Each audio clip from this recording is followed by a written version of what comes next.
दोस्तों, आज की इस वीडियो में हम एक और प्रमुख पाश्चात्य राजनीतिक विचारक के बारे में जानेंगे और उनका नाम है जॉन लॉक।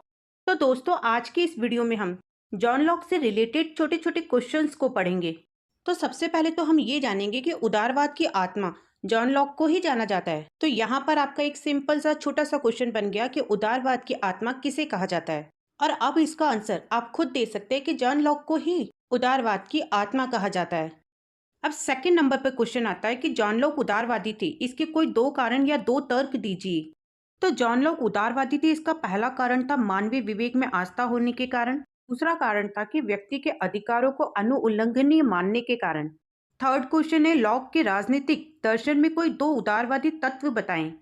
तो पहला तत्व है लॉक ने प्राकृतिक अधिकारों को मान्यता दी है और दूसरा तत्व है लॉक ने संसदीय लोकतंत्र के विकास का समर्थन किया है। फोर्थ क्वेश्चन में हम लॉक के अनुसार प्राकृतिक अधिकारों के बारे में जानेंगे। तो देखो, लॉक के अनुसार जो प्राकृतिक अधिकार है वो तीन प्रकार के हैं। पहला है जीवन का अधिकार, दूसरा है स्वतंत्रता का अधिकार और तीसरा है संपत्ति का अधिकार।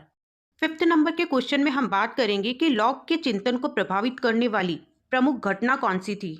तो घटना थी जन आक्रोश से भयभीत निरंकुश राजा ते का इंग्लैंड से भागना और वहां गौरवपूर्ण यानी रक्तहीन क्रांति का होना। क्वेश्चन नंबर 6 में देते जॉन लॉक द्वारा लिखित दो पुस्तकों के नाम। तो पहली है शासन पर दो निबंध और दूसरी है मानव बोध से संबंधित निबंध। सेवेंथ नंबर के क्वेश्चन पर है लॉक के अनुसार सामाजिक अनुबंध का कारण क्या है। तो लॉक के अनुसार सामाजिक अनुबंध के निम्न कारण थे।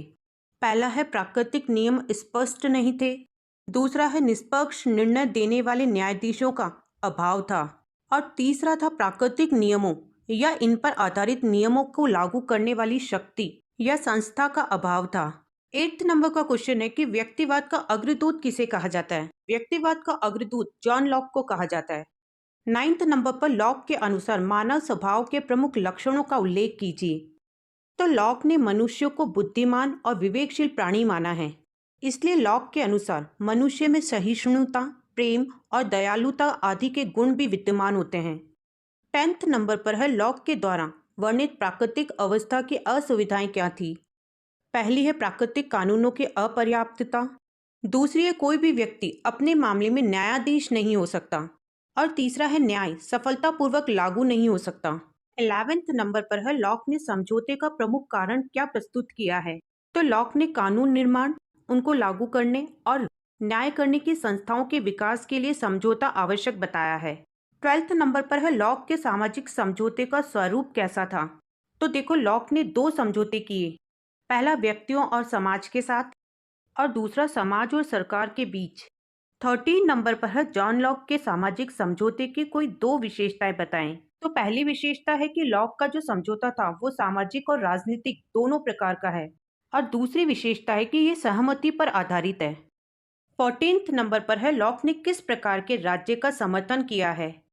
तो लॉक ने संवैधानिक राज्य का समर्थन किया है।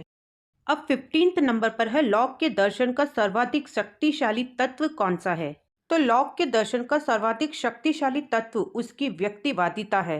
अब 16 नंबर पर है लॉक के दर्शन के क्षेत्र में क्या देन है।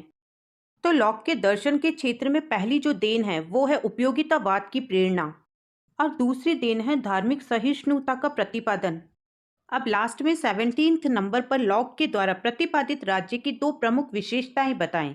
तो पहली विशेषता है कि राज्य मानव कल्याण का मात्र एक साधन है और दूसरी विशेषता है कि राज्य का आधार जन सहमति है। तो ये कुछ छोटे छोटे क्वेश्चंस थे जॉन लॉक से रिलेटेड जो आपके एग्जाम्स में आपके पेपर में पूछे जा सकते हैं।